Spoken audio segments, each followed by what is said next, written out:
Hi, this is Barb, and I'm here today to walk you through ideas for drafting essay number 2. Essay number 2 asks you to complete an analysis of how a business uses a social networking site rhetorically. Before we can get started, we really need to step back and talk about what an analysis actually is. For our purposes, an analysis is figuring out how something was done. We are not going to talk about whether or not it was done well, or if we liked it, or if we didn't like it, or what could have been done better. Instead, all we're going to do is figure out how a business used their social networking site rhetorically. We're going to describe what was done. For our purposes today, you will need to know both your business that you're going to work with, as well as the social networking site you're going to analyze. For example, I am going to work with McDonald's, and I am going to analyze McDonald's Facebook site.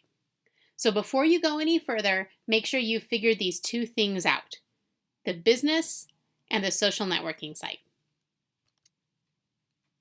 Next, we need to focus on what we really mean when we talk about analyzing something rhetorically. For our purposes, we're going to figure out how our business used ethos and pathos.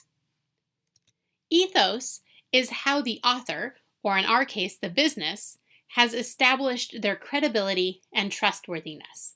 So for us, ethos means how do we trust the business that we've picked. We're also going to look at pathos, or how the author, or in our case, the business, appeals to the reader's emotions or values. This means that we are going to answer two basic questions. First, we're going to answer the question of how does our business use our social networking site to present themselves as a credible business? And we're going to look at how our business uses our social networking site to appeal to what their customers feel or value. So the two questions I have to write down for myself to remind me of what I'm going to write about: how does McDonald's use Facebook to present themselves as a credible business? And how does McDonald's use Facebook to appeal to what their customers feel or value? Before going on, go ahead and pause your lecture here and write down your two questions. How does your business use your social networking site to present themselves as a credible business? And how does your business use your social networking site to appeal to what their customers feel or value? Writing these questions down may feel redundant to you, but it will help you remain focused as you figure out what you're going to say in your rough draft. Next, we need to step back and figure out what your business is doing to present themselves as credible. The first thing that I'd suggest you do is to do some research so that you know more about your business. Try to figure out how long your business has been around. Who founded it? Is the same person who founded it still working for that business? Are they associated with any kind of charitable work? Do they operate any sort of charities through their business? Go on to the social networking sites and see how much of this information you can dig up using the About section or looking at profile information that the business provides for you. Now, you of course can leave the social networking site and see what else you can find by Googling the name of your business. But remember, what we're trying to do is show how this business has used this social networking site to make themselves credible. So if we can find the information we're looking for on the social networking site, then we can talk about that in our essay. You might also want to go back about a month's worth of the posts on the social networking site and look at what the business is writing about. Does your business mention any kind of charitable work or connection to some sort of charitable or political affiliation that might help establish them as credible to their audience? Now remember, you need to think about your business in terms of their intended audience. So maybe you're looking at a business like Hobby Lobby, and maybe you think that you're a very liberal person, but maybe Hobby Lobby is trying to appeal to a very conservative audience. In that case, what you think might make Hobby Lobby not credible to you might actually make them more credible to their intended audience. So don't forget that sometimes you're looking at an audience who is not actually you. Look also at how the business is responding to comments from customers. If the business is saying things like, we don't care about your comments, or if they're saying, well, you're obviously misusing the product, or if they're being kind of rude or snarky, or if they're just ignoring the user's comments in general, that might say something about their credibility. On the other hand, if they're spending a lot of time being very positive and helpful in their feedback to their customers' posts, that might say something different about their credibility. Also, look at what kind of comments the business allows to stay on their posts. For example, does the business clean up their page by eliminating all negative posts? Or does the business allow for those negative posts to remain on their page?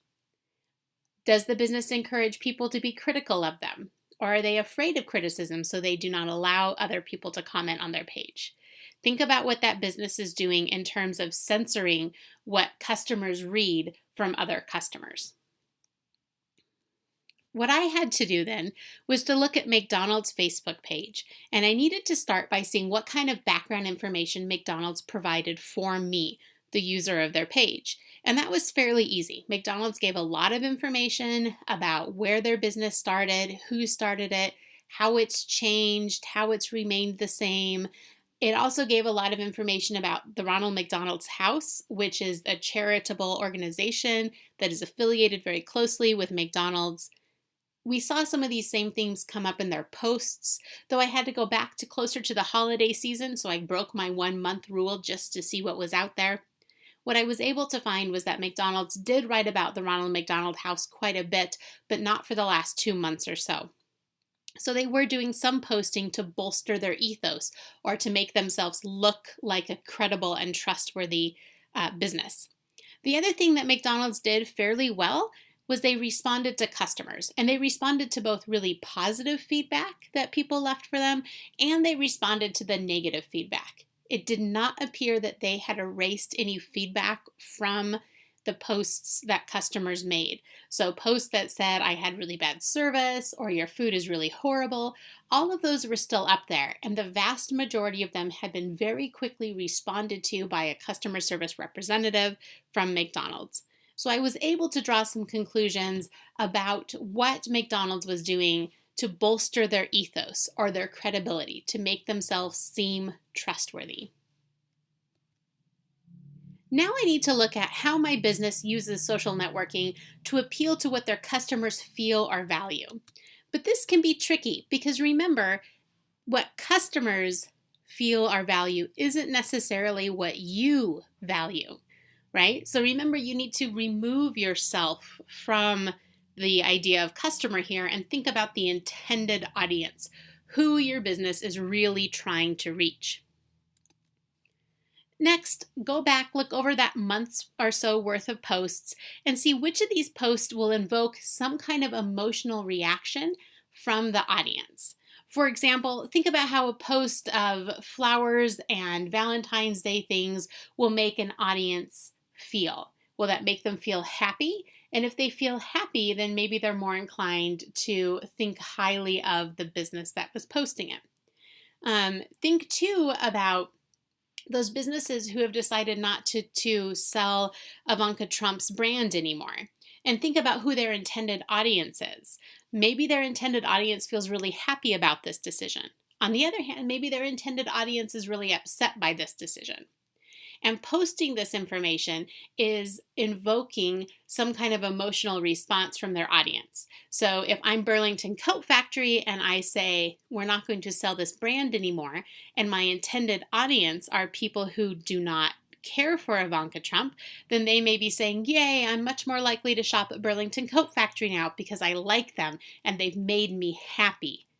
On the other hand, if their intended audiences enjoy Ivanka Trump's products, then they're going to say, oh, this really angers me or it makes me sad, and now I'm less likely to engage with Burlington Coat Factory. Think about also what the customer values. So usually when we talk about pathos, we figure on audience emotions. But sometimes it's hard to associate an emotion with a business. So maybe we think about value. Here we might think about the cost of a product. We might think about the quality of a product and what a business is doing to promote their quality. We might also think about lifestyle and family and politics and policies and all sorts of things that their intended audience may value. How are they appealing? How is that business appealing to what their audience values? When I looked at McDonald's, I was able to find evidence of McDonald's appealing to both the audience's emotions as well as to what the audience probably values. For example, I was able to find a post that described how an employee was able to help out an autistic child who was looking for a specific Happy Meal toy. And this is now appealing to an audience's emotion. Helping the needs of a child, especially a child with autism, might connect to an audience on an emotional level. I was also able to find a post that talked about how a McDonald's employee was not only able to work her way up through management, but also was able to earn a college degree while she was working at McDonald's. And this does two things. It appeals to my emotions because I feel pride for her, I feel happy for her, but it also appeals to my sense of values. As a college instructor, I probably value the importance of a college education. So here I'm being appealed to both with my emotions and with my values. Finally, there was at least one ad in the last month that gave specific information about price, $2 hot chocolates. Now, I was surprised that McDonald's didn't have more information about prices on their site, but maybe that's not a value they're trying to appeal to. Who knows? So I've collected all this data. I have found all this information out there about what McDonald's is doing to make itself credible and about what they're doing to appeal to my emotions and my values. What am I supposed to do with it in Essay 2? Well, I encourage you to think about Essay 2 in 6 different sections, not paragraphs necessarily, but sections. For example, the first section I encourage you to think about is a section that answers the question, what business am I going to talk about? Provide in this section not only the name of the business, but some background information about the business. Now, this may mean that you have to go outside of the social networking site to find some background information, especially if you're looking at a business that most people are not already familiar with. A new business or a business that's very specific to a region or a city, or even a special interest group. You may need more background information so that the other folks in our class will understand the business that you're analyzing. Next, you need to talk to us about the social networking site itself. What site are you analyzing, and what can you tell us about this site? Who typically uses it? What is it typically used for? Do we normally see businesses using this site, or is it usually used by families or individuals? And if it's a fairly new site, or if you don't think that most people in the class are familiar with it or use it very often, you may want to give us additional information to help us understand the analysis that you're going to complete.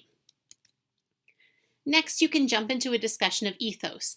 Probably a good idea to remind us what ethos is. So give us a little definition information about what ethos is, and then tell us what the business has done on that social networking site to develop ethos. Here you're going to end up making a claim and supporting it with examples. You're going to do the same thing next for pathos. What is pathos? How does the business use pathos in the social networking site? And again, you're going to make this claim and you're going to support it with additional examples. The 5th section of this essay is going to tell us about the general conclusions you can draw about the business after analyzing its use of the social networking site. And finally, you're going to tell us some general conclusions about the social networking site after looking at how one business used it. In the previous slide, I told you you needed to make a claim and support it. And I want to talk about this for just another minute because I noticed in Essay 1 there were quite a few people who were not doing this, though they could have, and it would have led to a much more organized essay. When I talk about making a claim and then supporting it, I want you to start by thinking about the essay as a whole. When you're writing an essay, you need to have one claim that you're making, one overarching claim that that then you support with the rest of the essay. It becomes your purpose for writing. It becomes your thesis. So for my essay too, I'm going to start with this really general claim. McDonald's uses Facebook rhetorically to connect with an audience. It's a really simple idea. It makes a clear statement so that if somebody picks my essay up, they can read it and say, oh, well, this essay is about how McDonald's uses Facebook rhetorically to connect to an audience. That's it. It simply tells my reader what I'm going to write about. Now, I'm going to support that general claim in the body of my essay by talking about ethos and pathos. So I might put all of this information together into one sentence or one group of sentences that then act as my thesis or my focusing point for my essay. For example, I might say, McDonald's uses Facebook rhetorically to connect with an audience by establishing its ethos and appealing to pathos. And that becomes a sentence that guides my reader, not only helps them understand the purpose, but also shows how I'm going to support that purpose in the rest of my essay. So your essay should start with this general claim, this thesis. And part of your reading that you did in Allen and Bacon this week talks about the importance of having a general thesis that you then support with topic sentences in the rest of your essay. This is all related. I'm making two other major claims in my essay that support that main thesis. And that first claim is that McDonald's presents itself as a credible and trustworthy business on Facebook. You can see how that connects back up to my main claim that McDonald's is using Facebook rhetorically, right? And I'm going to support this subclaim by listing and describing at least 3 ways that McDonald's has presented itself as a credible and trustworthy business on Facebook. I'm going to make a secondary claim now where I talk about McDonald's appealing to its audience's emotions and values. And I'm going to support that claim by listing and describing at least 3 different ways that McDonald's appealed to its audience's emotions and values on Facebook.